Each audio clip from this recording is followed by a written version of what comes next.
A very good evening once again. Thank you for joining us for the 10 o'clock edition of the UBC News Tonight. With me, Wadulo Mark Arnold, Mugalu Muhammad on sign language. And without further ado, let's take a look at tonight's top stories.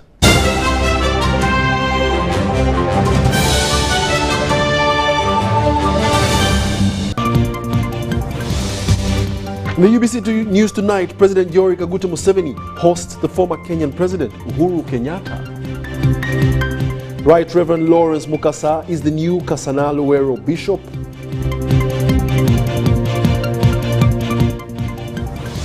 Marine Police retrieves 5 bodies of the 20 that drowned in Lake Victoria on Wednesday. And Uganda connects trade hub in Serbia to boost trade opportunities.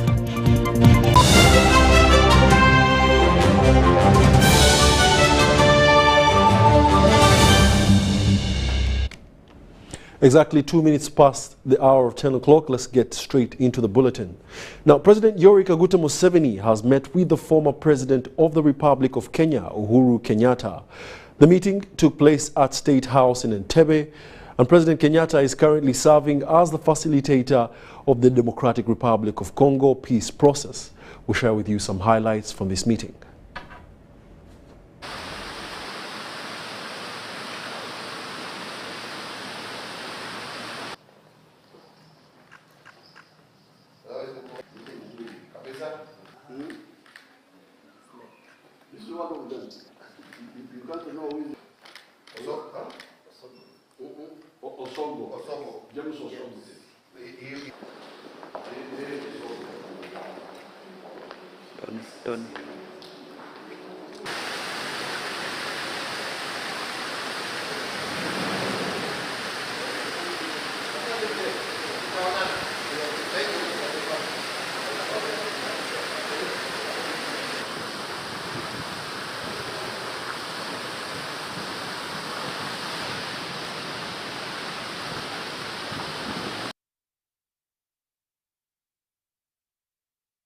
Diocese Vicar, the General Right Reverend Lawrence Mukasa, has been enthroned as the 3rd Bishop of Kasana Luwero Diocese, a position which fell vacant after the Pope's appointment of the then Bishop Paul Semwogedede to take over Kampala Archdiocese. Mukasa's consecration ceremony has been held at Kasana Luwero Cathedral at an event attended by the Vice President of Uganda, Major Jessica Alupo. In this 32 motorcade was the newly appointed Bishop for Kasana Luwero Diocese, the Right Reverend Lawrence Mukasa, as he made his way for Luwero consecration.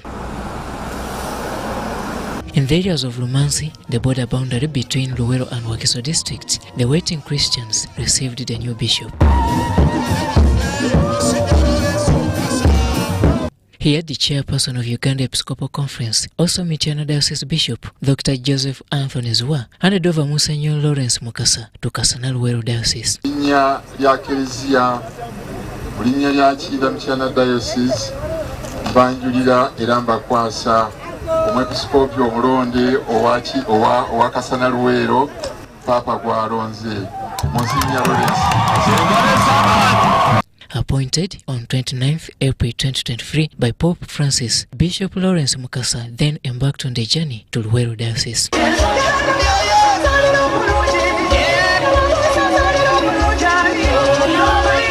At Woblenzi Trading Center, a section of Christians seemed to have slept on the roadsides to welcome their new shepherds.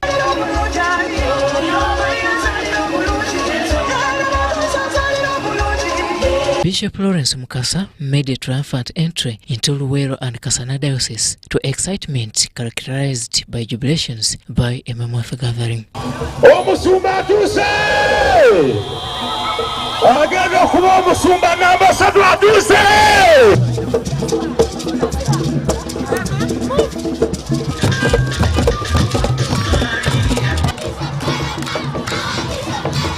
This procession ushered in the Vice President of Uganda, retired Major Jessica Alupo, and the clergy. Thereafter, the consecration mass kicked off. Dilecto Filio Laurentio Mukasa, Eclelo Diocesis Cindaensis Mitianensis, Ibi The consecration liturgy was led by the former Kasana Luweero Diocese Bishop, now the Kampala Archbishop, Right Reverend Paul Semogerere. Ntuusa okusiima kwange eri abo abaddewo mu kulabirira essaza lino mu budde bwe litabadde na musumba. And this was the beginning of the long-awaited consecration. Kwako omuggo guno. Kuli atutunuulire oyo ye musumba waffe abayetwaniriza omwepisikoopi. Omuvubuka eyazaalibwa e Nabwiri Mwera Parish mu Kinda Mityana Diocese kyolwaleero afuuka omwepisikoopi ow'essaza lya Kasana Luweero.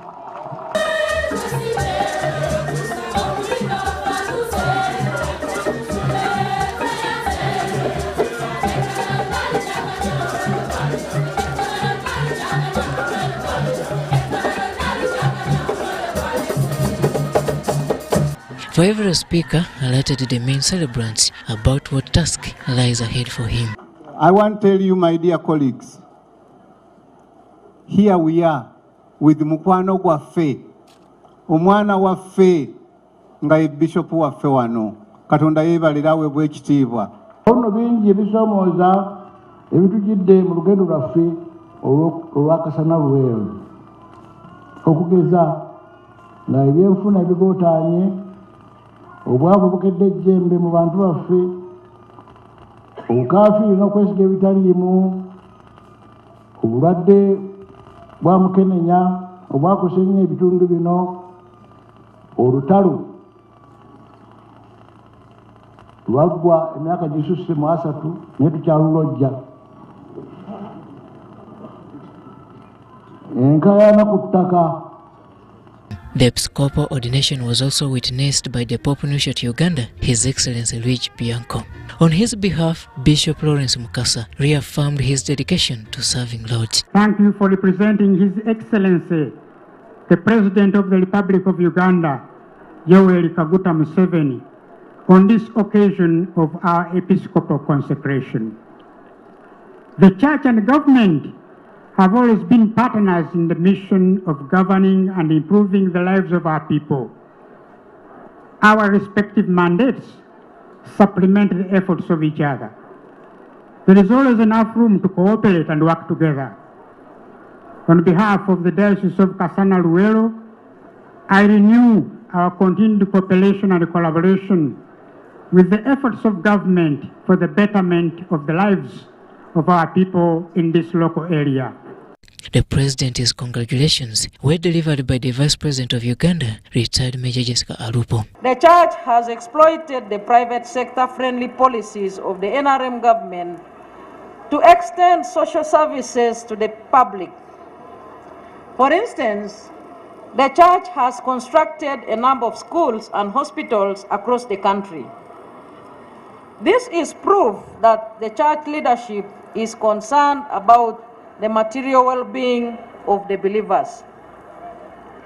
I appeal to the new bishop to mobilize the diocese to participate in the wealth creation campaigns. As you are aware, government has rolled out the parish development model, which is aimed at improving the quality of life of all Ugandans by eradicating poverty at the household level. Through the parish development model, agriculture will be transformed from subsistence farming to commercial agriculture. I call upon the Church not to be limited to evangelism and preaching. We count on you to sensitize and teach our people the value of hard work. The President donated a brand new car to facilitate the bishop's pastoral duties in his new diocese.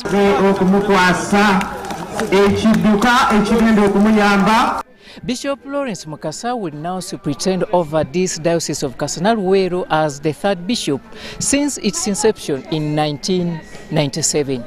Robert Onyango, UBC News, Kasana Luweero. Thank you very much, Robert Onyango. Now, furthermore, the Prime Minister, Robinah Nabbanja, has begun the mobilization of local leaders to embrace the campaign of farmer mobilization as a continuation of the President's wealth creation campaign done at regional level.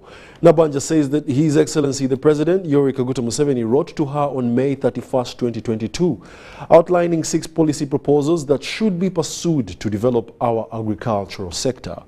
The 6 policy proposals are production, multiplication, distribution, and certification of seeds and stocking materials, disease control, agricultural mechanization and irrigation, along with farmer education and mobilization. Let's have a look.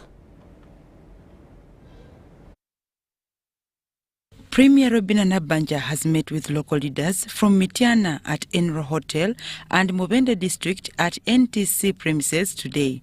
Nabbanja says that leaders must be united to help farmers regardless of their political or religious affiliations. Kakati President Nagamba, the farmer education and mobilization. Kati tulekera twalina ekyamukwazi Nagamba tulekeraawo okulekera abakugu bano nti bajja tumobilizingirira aba farmers. Ekyo tukyekwatiremu oba oli wa NUP, oba oli wa NRM, oba oli wa FDC, oba oli waki ffenna enjala bwe tuuma ekiuma kyekimu. Nabbanja appealed to local leaders in the 2 districts to ensure that they move in unison to promote the President's policy proposals for social and economic transformation. Number 1, production, multiplication, distribution and certification of seeds and stocking materials. Disease control, agricultural mechanization and irrigation, farmer education and mobilization, partnership with big landowners, intervention in the fisheries sector. However, Nabbanja said that the realization of the target hinges on the 3 Ps, which are high production, high productivity, and high profitability.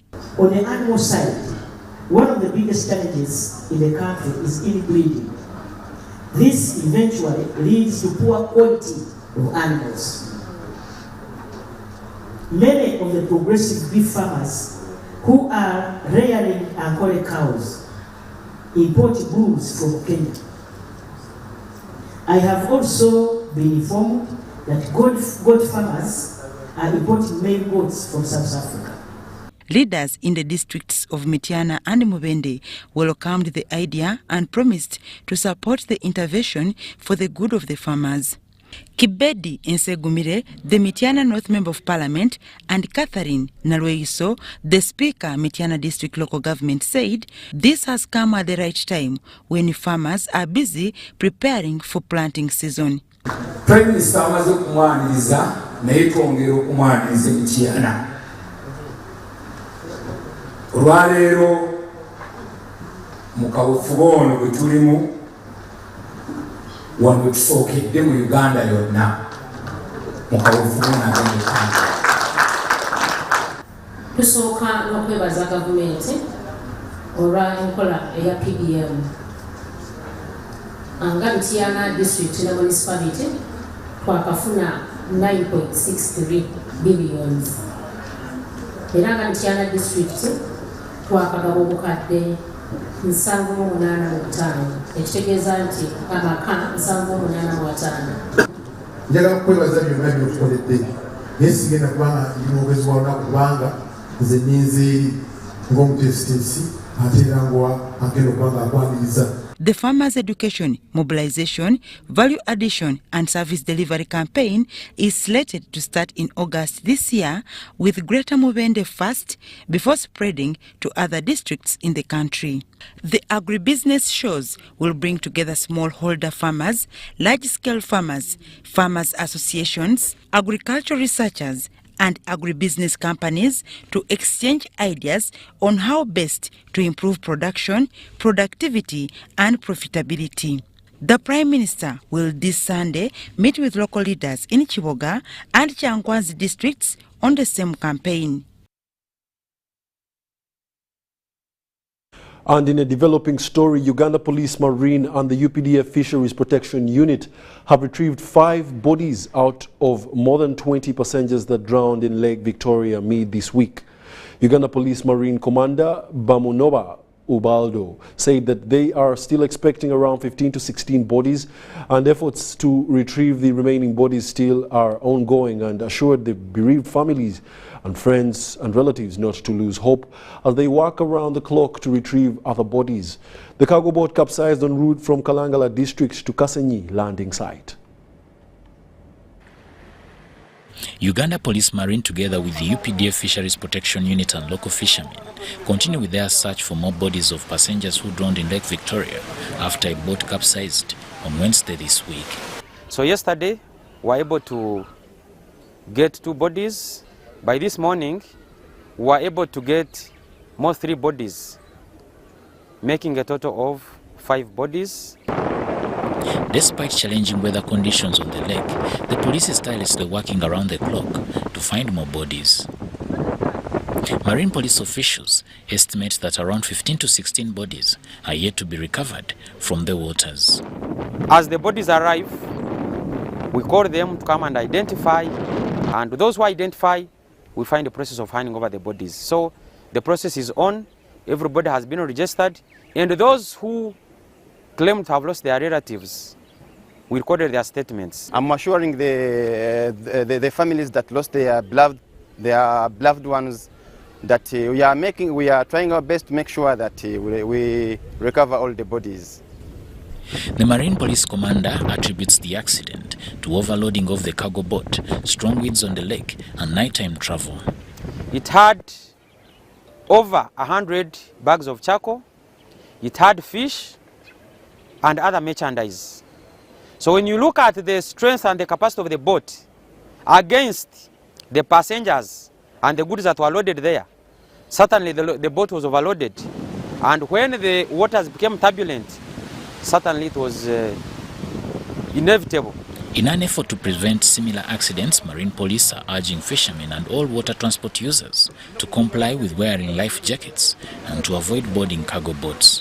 Certainly the police marines is mandated to enforce the laws on the waters of Uganda. And therefore it is our mandate to ensure that whoever is traveling on water is safe, the boats are in safe condition, and the passengers are protected and their goods. In this particular incident, the time the boat set off, it was still too early that we were unable to intercept it. The recovered bodies have been taken to Mulago Mortuary for further management and will be handed over to the families and relatives for an official send-off.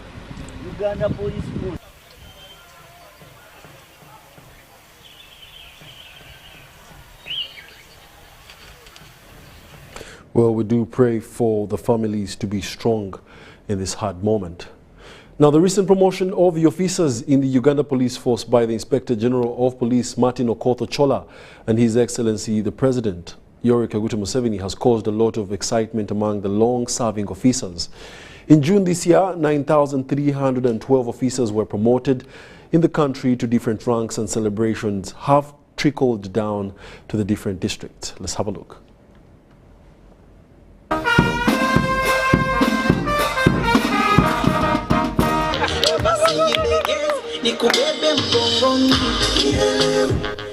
These are the officers promoted in Dokolo district.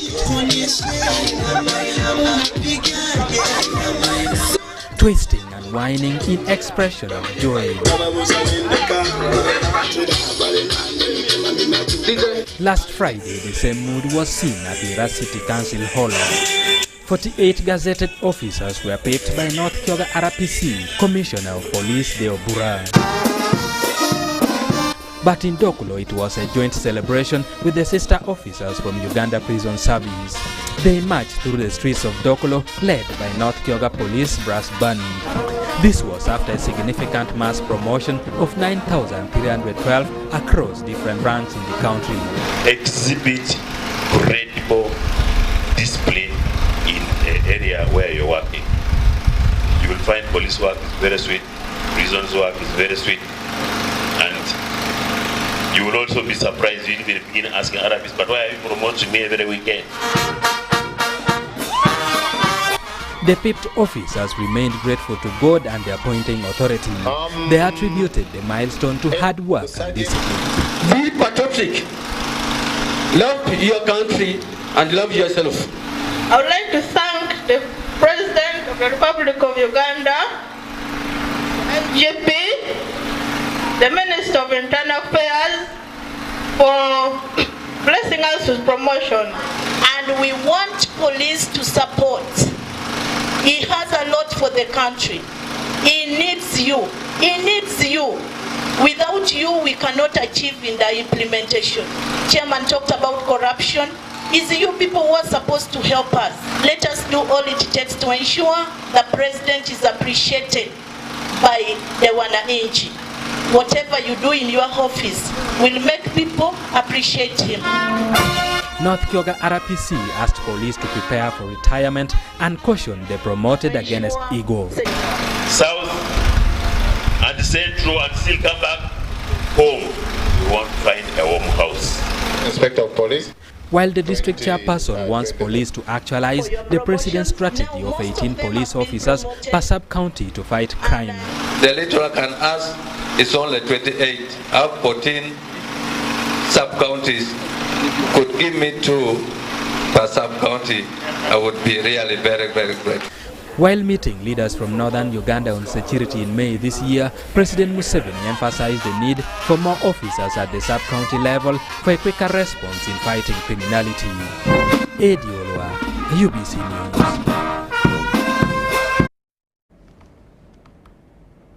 State Minister for Relief, Disaster Preparedness and Refugees Esther Anyakun has assured other African countries on Uganda's open door policy, not only for refugees but also on other aspects.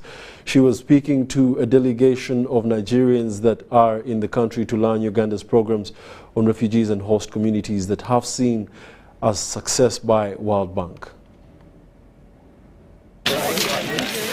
Uganda remains Africa's largest refugee hosting country with a total population of about 1.5 million refugees. These refugees are mainly from Democratic Republic of Congo, South Sudan, Somalia, Ethiopia, Rwanda, and Burundi. State Minister for Relief, Disaster Preparedness and Refugees Esther Anyakun has assured other African countries on Uganda's open door policy for refugees as solidarity for Pan-Africanism. Very excellent president who was giving them a chance to be in this country. We call it an open door policy. So they come in knowing that the president wants them to come and have refuge at home. And this is home. The best thing I can tell you, these refugees are enjoying our country. Whatever services a Ugandan gets, they also receive it. So when you go down to the refugees, like you went to Adjumani, the population of refugees in Adjumani is more than the locals. So, but when you're there, you're not even able to identify that this one is a refugee and this one is a Ugandan. You can't. While speaking to a delegation of Nigerians who in the country on benchmarking mission on programs related to refugees and host communities, the minister says Uganda is committed in working together with all African countries. Let's continue working for the people. I know we shall not be able to finish up their problems. We motivate the people. Nigerian delegation who came to benchmark on village revolving fund program that has been implemented by Office of the Prime Minister under Dr. Deep in refugee settlements and host communities commended Uganda for the success of the program. When we are coming to Uganda, we learn about how Dr. Deep and NUSAF 3 implemented the revolving fund. And the head of the implementation of the revolving fund, then Mr. Ashtosh, is still the one that's leading in Nigeria presently for the implementation. So he thought it wise that before we start implementing this activity, we should come to Uganda and see how it was implemented, and it's still successful. But this is the reason why we're here. The director, Dr. Deep Robert Limlim, commended the Nigerian delegation for choosing Uganda as a learning point. I think a visit like this is testimony that we have recognized, we have clearly understood that the solutions for Africa can only come from within Africa itself. The program's manager, Dr. Deep Carol Brenda, says Uganda being chosen by World Bank for other countries to learn from is a sign of success in the program. So to us, we've seen it as the development response project is becoming one of the projects where everyone wants to benchmark on. And many of the countries have placed requests. We have gotten other 2 requests, one from Bangladesh and then another one from Tajikistan. Philip Aguta for UBC News in Kampala. Let's move on to the next story. Government has called for fresh investigations into the ADF attack on Pondwe Lubiriha Secondary School, where 44 people were killed, many of them being students. Now, this follows reports that the number of parents claiming their children has increased to 11 as the police forensics department continues to get stuck with only 4 dead bodies out of the 17 that were burnt beyond recognition during the attack. A detailed report. Here it is. On 16th June this year, the ADF rebels attacked Mpondwe Lubiriha Secondary School and 44 people were killed, of which 17 students were burnt beyond recognition. Government immediately started the process of getting samples for DNA tests, and 13 bodies of the 17 that were burnt beyond recognition successfully matched with their respective parents, and a decent burial was taken. We are still stuck with the 4 bodies whose DNA has failed totally to match.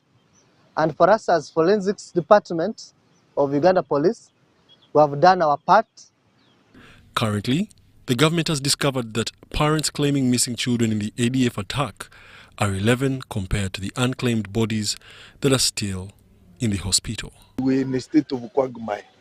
I think it is now a state of quagmire. It is confusing.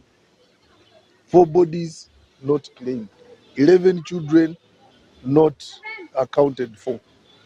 You see, that is a very big problem that we need to sort out. The State Minister for ICT and National Guidance, Godfrey Kabyanga, says that fresh investigations need to be carried out to know exactly the number of students that were in the school and where they came from. Families who are looking for children, we have got samples from every relative, every close relative, including mothers of those who are still looking for their children. And we haven't got any DNAs which are matching with those 4 bodies. So I've been discussing with security operatives that now that calls for backward investigation. Who are they? Who are those 4 bodies? Where must have they come from? And I think the director of the school now should answer, should tell us where he got those children, where he got all the children from, so that we can widen our investigation. The minister, however, said that soon the government will bury unclaimed bodies to reduce congestion in the hospital mortuary. Yeah, you bury, but you mark the graves. You mark the graves, and then at time T, if anybody comes to claim a missing person, you take DNA. If it matches, you go and exhume and hand over the body.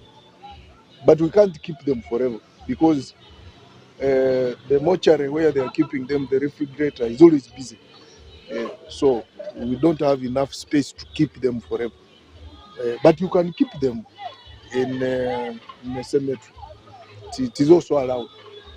Speaking to the parents of the missing children, they said that since the attack, no activity is being carried on as they wait for government to explain what is next for their missing children. Government topical DNA, ebinisibyete rwam twaba nabirunga nibihai nasa ntuna kwa matala tutebya tukokola tuneshe milambo yikinama kisuki biye mabya bere batubwira tusebere ninga government twatikaye tukani nkutama kwa matala tukokola ndimirimo yetu. The Bishop Pentecostal churches in the Rwenzori region, Moses Okum, comforted parents with missing children to remain calm as government handled the DNA exercise. Now, Ugandans have also been cautioned to avoid inactive lifestyles, which are the leading causes of hypertension and diabetes. This call was made by the president of the Lions Club of Kampala Lion, Julius Tumuhimbise, in a health camp conducted in Kamocha.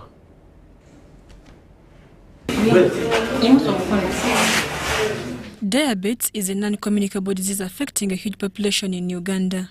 Nevertheless, majority of the people are ignorant about their underlying medical condition, despite the intense plea by medics for regular screening. This is a non-communicable disease, so people can actually have it, even when they don't feel anything bad with their body. So we want to make it as regular as possible so that there is enough awareness, and we also help people to do healthy living. Medics advise to look out for the warning signs of diabetes while it's still in the early stages, where it can be regulated. My sight is blurry all the time, too much urination at night, people feeling fire burns in their palms or below their feet, then people feeling the prickles, like someone is pricking you all the time. That is some of the signs. And then someone saying, I usually urinate a lot at night, more than I urinate in the day. The Lions Club of Kampala has conducted a health camp where screening and treatment of diabetes and HIV/AIDS has been done. Medics warn the general public to mind their lifestyles. Guidance. Mainly, some of these diseases are not only for medicine if they are still in early stages. It is to really like change the eating habits, you exercise a lot, minimize on stress factors, and you can actually go back to normal. But once you are doing exercises, you are burning those extra calories, and I mean, what you put in, you are able to shed it off. Exercise basically burns what is excess. A person mixing carbohydrates on every meal, you find a person is eating posho, yams, sweet potatoes, all in one go, beans and everything.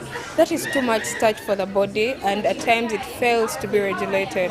Some of the beneficiaries of this medical camp applauded the Lions Club for extending health services to their community. The advice that have been given is to make sure I should follow the procedures of the guidance that have been given. Please, I should keep myself safe. And since I'm married, I think this is what I'm supposed to share together with my madam. Puliranga ebugu mulingi kyekindese wano musanze nga bakebera ingama kampitire wano bakebere banange nkubiriza bali eyo bwe muliranga omulanga bagwa government wa Samuweya mugudukire mulabe kibategeeza. Doesn't mean that that's end of you, not at all. We actually saying identify, and then learn how you can live better with those conditions. Mary Namkose, UBC. Now, members of parliament sitting on the forum of the International Conference of the Great Lakes region are calling for the peaceful resolution of conflicts in African countries, to make respective nations safe for citizens to live in. This call comes as the influx of refugees continues to arrive into Uganda due to the ongoing instability. The members made this call during their visit to Nakivale refugee settlement, where a majority of the refugees are from the Democratic Republic of Congo. The Forum of Parliament of Member States of the International Conference of the Great Lakes region paid a courtesy visit to Nakivale refugee settlement in Isinjiro district to familiarize themselves with the challenges faced by the refugees. There is an issue of water. each family has to fetch water, 2 jerrycans of water, twice a week per family. You can imagine. And they are girls, they are women, they have the issue of the menstrual period, they need to be clean, sanitation. The purpose of this visit was to inform policymakers in respective countries and work towards addressing the driving factors of human displacement. So our job as representatives of people, we are going to give out our advice through the Secretariat. Then the Secretariat, we reach out to the head of states so that head of states can act, because other issues like how we have seen, they need reaction from the head of states, not from the member of parliaments. Nakivale refugee settlement is currently accommodating over 178,000 forcibly displaced persons, and the number of refugees continues to increase daily, putting significant strain on the available resources due to limited funding from international partners. For example, the food ratio has reduced. Initially, people in the beginning, they used to get about 31,000 or so, but currently, some refugees have been waived off completely to zero. Others who are getting support are getting as low as 13,000 per month. As a region, we could also come in as we engage in the talks, but also helping each other where necessary. I think we should also look into that as a region. To promote sustainable livelihoods and self-reliance among refugees, efforts are being made to shift the focus from solely relying on humanitarian support. Like skilling, in terms of enhancing them with skills that do not really dwell on agriculture, encouraging them to do tailoring, short courses, mechanics, and all of that. We know that this will help them at household level. We are also trying to encourage financial inclusion, in that the different financial institutions should open up space and also give financial loans or financial literacy support to refugees to enable them, first of all, access loans and engage in meaningful and sustainable businesses. Majority of the refugees here were displaced from their countries due to political reasons. The influx is a clear indication of instability in their countries of origin. Now, the Great Lakes leaders coming to seek solutions to address some of the concerns of the refugees is a milestone that rallies leaders to create an environment where citizens can feel secure in their respective countries, and as well, this can help reduce the burden of host countries like Uganda. Once conflicts are resolved, those countries become peaceful, then there's no reason why these people should not go back. Currently, the government of Uganda is implementing a tripartite agreement with Burundi. So we've been repatriating Burundians. From 2020 to date, we've repatriated so far over 11,000. There was also a tripartite agreement with Democratic Republic of Congo in 2012, but this was shelved because when it was just began to be implemented, situations back in DRC changed from 2012 to date. Because the way refugees are treated in Uganda is not the way they are treated elsewhere. Here we are now in a refugee settlement. A refugee settlement, people are allowed to settle, they have pieces of land, they build houses and they stay there. In a refugee camp, that's not allowed. While interacting with refugees, it became evident that they are willing to return to their countries, but ongoing conflicts and wars are major hindrances. For those who have been abducted and rendered stateless, Uganda has become their new home. It is crucial to address the root causes of these conflicts to enhance a safe and voluntary return of refugees to their countries of origin. Ivan Kahwa, UBC News.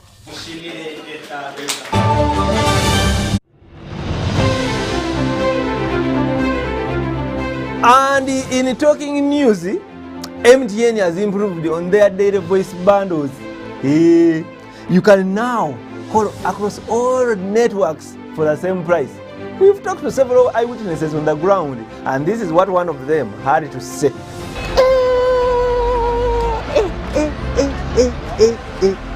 Amos, did you hear about the MTN daily voice bundles? So, to join many more other Ugandans enjoying these MTN daily voice bundles, dial *100 *21# or use the My MTN app to start enjoying. Hey, stay tuned for more offers from MTN.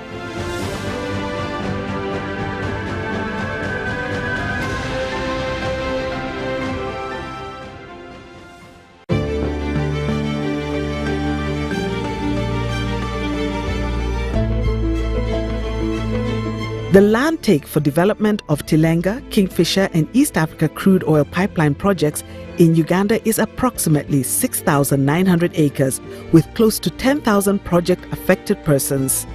The compensation process involves an inclusive and participatory resettlement action plan study that provides for cash payment, physical resettlement and livelihood improvement packages for the affected persons. 90% of all the project-affected persons have been fully compensated. 200 replacement houses have been constructed and handed over. Ngati Agnes Mfanazo. Aberu ma ot beru kabesendra wanyaru lum. Agera ot lum top. Onede podu pio. Ejuga madigera ot ma eni matinani iye. Maleng adonga choko poringo kumacha. Sente dano wangu moko ola nyeo kodole moko machalo dielde. Moko konyo kodawia school nyekwa ya gebeteka somode. Communities are also engaged in vocational skills, agriculture, financial literacy programs, employment, and contracting opportunities to improve their livelihoods and grow community content. The Petroleum Authority of Uganda, creating lasting value in Uganda's oil journey. This is the University of Africa. On the streets, you get your real education. Here, everybody has a degree of something. But the most important qualification is imagination. His reason is to be the GOAT. The reason to imagine is to take the beat and make it lit. So no matter what your situation, just use your imagination. Are you tired of high fees and slow transfer time when sending money? Airtel Money is here to revolutionize the way you move your money. We have revised our rates Pakaku ground. Sending money from Airtel to other networks in Uganda, East Africa, and to the rest of the world has never been more affordable. Dial *185# and start sending money. Switch to Airtel Money today and experience unbeatable rates and top-notch services for all your local and international money transfer needs. Airtel Money. Instant, secure, borderless. Step into the future of African coffee at the second G25 Africa Coffee Summit hosted by Uganda. The summit will be held at Speak Resort Munyonyo from the 8th to the 10th of August 2023. Heads of state from Africa's 25 coffee growing nations and coffee value chain actors will delve into the theme Transforming the African Coffee Sector through Value Addition. The summit is a defining moment for Africa's coffee growing nations. It's time to listen, innovate and invest in Africa's coffee future, ignite the potential of African coffee. Organized by the Government of Uganda through the Ministry of Agriculture, Animal Industry and Fisheries and Uganda Coffee Development Authority in collaboration with the Inter-African Coffee Organization. Dear Airtel customer, we know that there are days when unexpected stays in hospital stand in the way of your family's welfare. That is why Hospital Center is here to give you up to 100,000 shillings every night you spend in hospital. Hospital Center also offers up to 4 million in funeral benefit. Dial *185*7*6# to purchase Hospital Center on Airtel Money for as little as 1,000, 3,000 or 5,000 shillings a month. Your cover for the first 1 month is free. Hospital Center is underwritten by Prudential and powered by Turaco. Prudential and Turaco are regulated by the Insurance Regulatory Authority of Uganda. Airtel Money is regulated by the Bank of Uganda. The biggest, the baddest East African Christian Marathon is here. Come participate at the East African Christian Marathon for a prayer run on the 13th of August 2023 at the Lugogo Hockey Grounds. Come represent your family at the prayer run and run for a good cause to build the first call center which will be East Africa's virtual listener. Come for the prayer run alongside your pastors, leaders, representatives from Kenya, Tanzania, Rwanda, Burundi, Congo, South Sudan, and of course Uganda. Participate with Honorable Captain Mike Mukula, who is the chief runner and patron. Do not miss out on this opportunity. Make your donation for your kid now from 20,000, 30,000 and 100,000 Uganda shillings, because runs change the world. For more details, call 0781 885 055 or visit our website at www.eastafricachristianmarathon.org. Proudly sponsored by PKF, UBC, Venro Health, Aquafina, and Moving Preacher.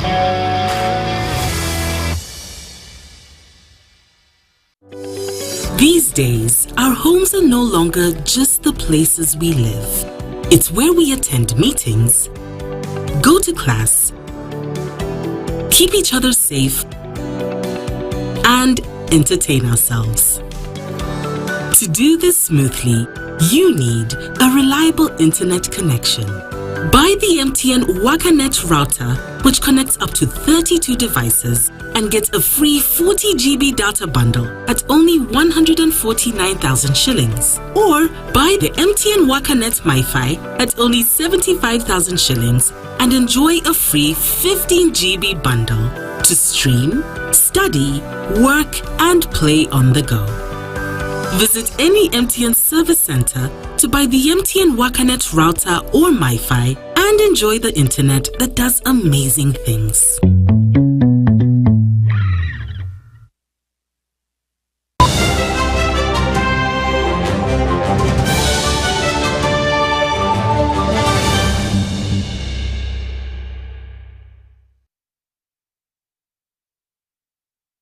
Welcome back. You're still watching the UBC News tonight, broadcasting live from Nile Avenue. We now delve into the world of business. To start off, the Uganda Business and Technical Examinations Board have released a roadmap that will be followed to conduct the July-August 2023 Technical Vocational Education and Training Examinations to be conducted from 7th to the 24th of August 2023. UBC News Tonight has more details on this story. A total of 64,387 candidates from 354 examination centers are expected to sit for Uganda Business and Technical Examinations Board assessment across the country from 7th to 24th August 2023. The examination will be done by students pursuing diploma in business and humanities, physical and biological sciences, and Year 2 technical diploma programs. The Executive Secretary, Uganda Business and Technical Examinations Board, Onesimus Oyesje, while addressing media in Ntinda, noted that as part of enhancing inclusive education, the board registered 175 special needs candidates to be accorded specialized examination arrangements. The board has started the delivery of all examination materials required at storage facilities which were put at the different parts of the whole country, and we are working closely together with the Uganda Police to make sure that we deliver our exams. The special needs candidates will be accorded specialized examination arrangements, and such include sign language interpreters, transcribers, while others will be accorded extra 30 minutes to ensure that they finish the exams properly. The board has accordingly deployed 58 support personnel to assist these candidates of this nature. He appealed to all heads of training institutions and candidates to adhere and observe examination standard guidelines. The board urged the scouts and supervisors to be vigilant and guard against examinations malpractices during these examinations. And we're also encouraging all our candidates to desist from involvement in any form of examination malpractice. And if we get anybody involved in this, the candidates should be aware. There is no mercy on that one.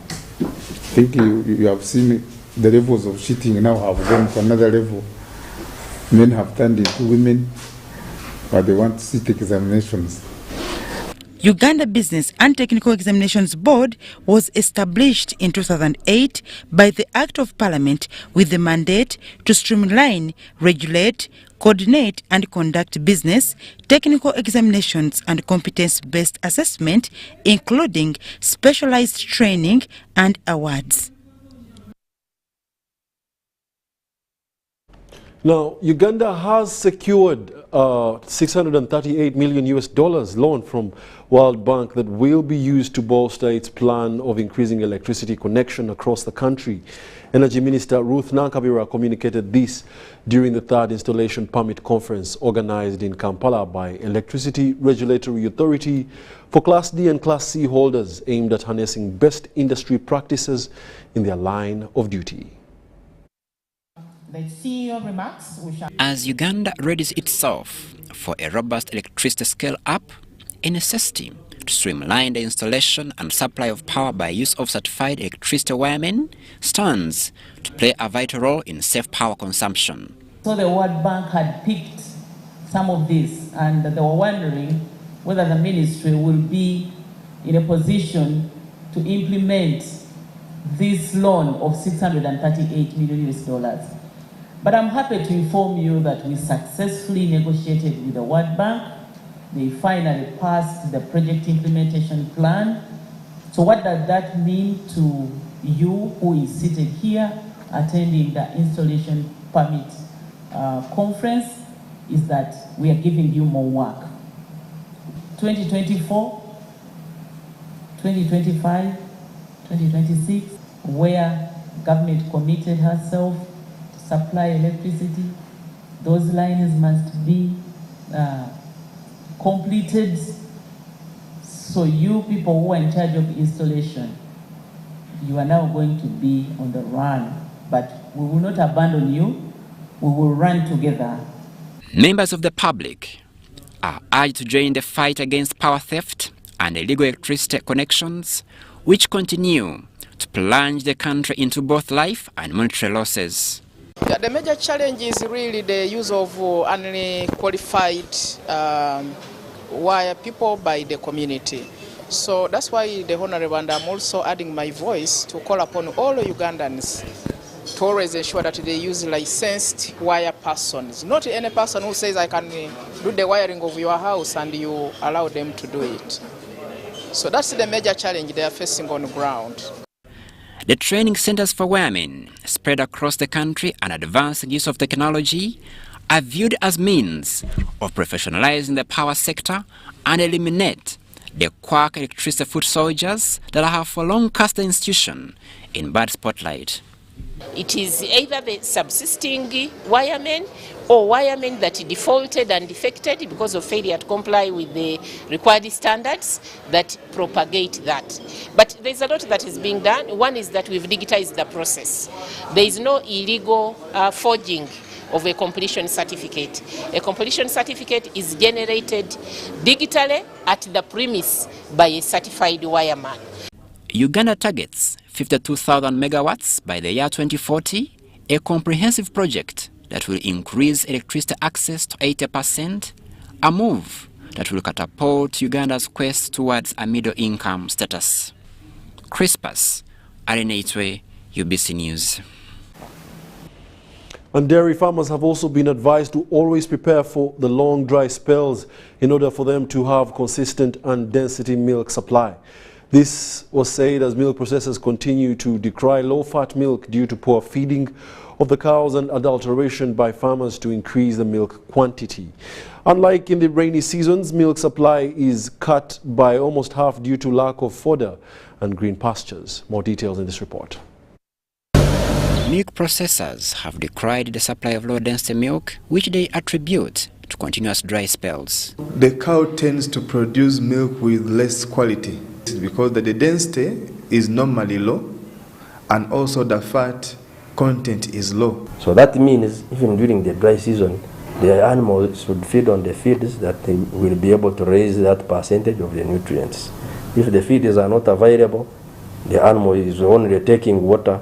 That is why the density will go down. Dairy farmers, especially those in the cattle dry corridor, continue to choke on harsh dry spells, which result into significant drop in milk production but also death of their animals due to starvation. We do encourage farmers to keep on standardizing the way the cow is feeding.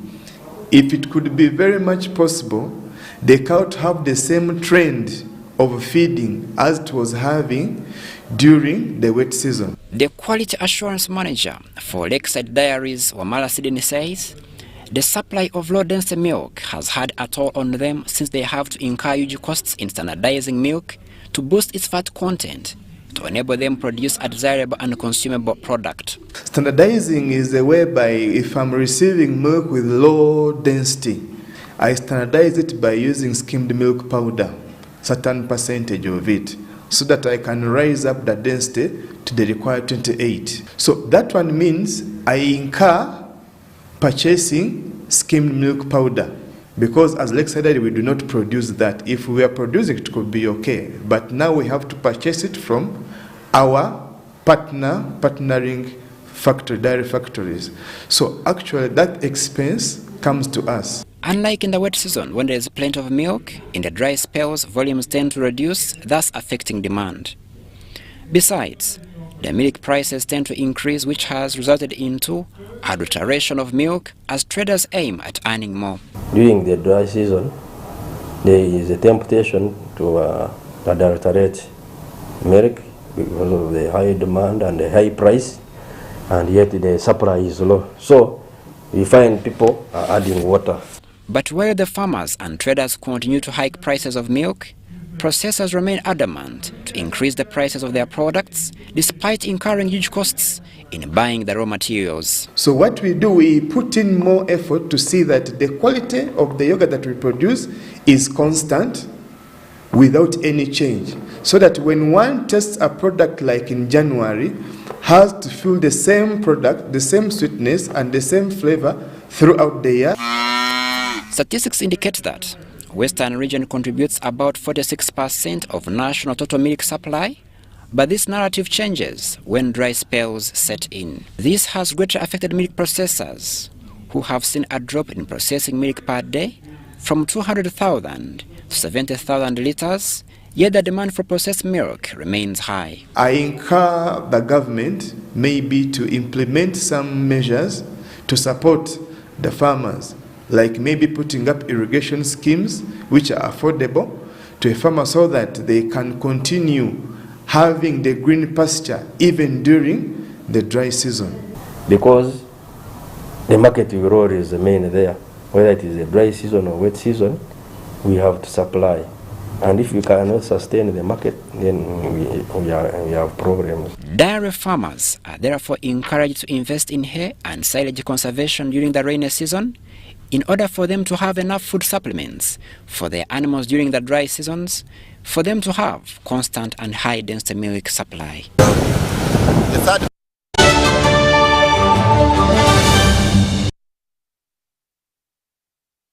Yes, and that brings us to the end of the 10 o'clock edition this 5th day of August 2023. You've been a lovely audience. Thank you for joining us. My name is Wadulo Mark Arnold. Mugalu Muhammad on Sign Language. Have yourselves a lovely night. It's Tessa Mili with your weather update. We are having rainfall dominating most parts of the country, but more especially the northern sector of our country. This is due to the region that is over the tip of South Africa that's pushing in the moist winds, pushing the rain belt far north of our country, bringing us those rains, though the other sectors is due to the local effects like Lake Victoria. Tomorrow morning, though, we expect to wake up with thunder showers dominating most parts of the central, especially in our capital city, Kampala, though we are seeing sunny intervals. Moving into the eastern part, we are seeing rainfall dominating that side, and the western stretch we are waking up with sunny intervals apart from Masindi, where we are seeing light shows. Moving to the north, we are having sunny intervals dominating that part during the morning hours, though some parts like Guru and Lila are going to wake up with light shows. Moving to the afternoon hours, central part is going to continue with light isolated showers, especially in Capital City Kampala and across Mubende. But Masaka and Nakasongola we are having at maximum of 28 degrees Celsius. Apart from Mubende, we are seeing 27. Moving to the eastern part, we are having a continuation of light showers at a maximum of 28 degrees Celsius. The western stretch, will continue with sunny intervals at a maximum of 31 degrees Celsius across Kasese. Masindi light showers with 27 degrees Celsius. Moving into the north, we are seeing a pickup of rains at the maximum of 31 degrees Celsius across Chitugumu, Kotido and Moroto with sunny intervals at a maximum of 31 degrees Celsius. Is moving out of our country, touring the few cities across the globe. We are forecasting sunny intervals across the neighborhood of Nairobi at a maximum of 24 degrees Celsius, Dubai with sunny intervals at a maximum of 44 degrees Celsius. That is pretty hot. And going into London, we are having sunny intervals at a maximum of 20 degrees Celsius, and Cairo is pretty hot with 43 degrees Celsius. Thanks for tuning on UBC. My name is Tessa Millie. Stay tuned and see you tomorrow.